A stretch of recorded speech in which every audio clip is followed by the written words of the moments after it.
morning and welcome to the Thumb English. I am Pradosh Sharma and you are watching News Flash. The Indian Navy successfully test fired the 3,500 kilometers K4 ballistic missile from nuclear submarine INS Arighat, operated by the Strategic Forces Command. The test results are being analyzed to brief top military and political leaders. President Draupadi Murmu urged preparedness for geopolitical and security challenges, including cyber warfare and terrorism, during her address at the Defence Services Staff College, stressing technological innovation and climate change management. Canadian authorities expressed inability to secure Indian consular camps from secessionist violence. Parliament was informed, highlighting security concerns amid strained India-Canada ties. Hemant Soren took oath as Jharkhand CM for the fourth term in a grand ceremony attended by top Indie bloc leaders, including Rahul Gandhi, Mamata Banerjee and Akhilesh Yadav.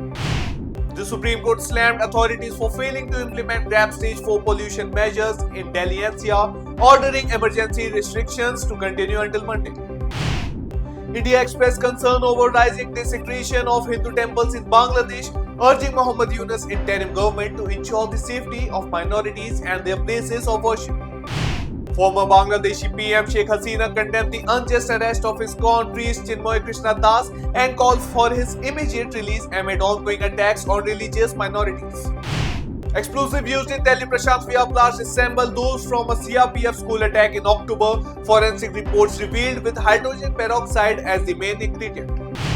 China claimed great progress in implementing its border agreement with India, with its defense ministry calling recent bilateral meetings constructive and expressing hopes for peaceful ties.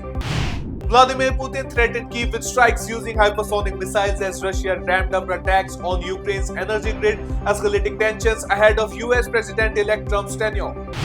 Israel struck a Hezbollah rocket facility in southern Lebanon, accusing the group of ceasefire violation, while Hezbollah alleged Israeli breaches for the fragile truce. Australia passed a world-first law banning children under 16 from using social media platforms, with hefty fines for platforms failing to enforce the restriction. Vladimir Putin praised US President-elect Donald Trump as an experienced politician but raised concerns over his safety following two assassination attempts earlier this year. Israeli PM Netanyahu warned Hezbollah of intensive war if it violates a fragile ceasefire, hours after Israeli forces targeted Hezbollah facilities in southern Lebanon.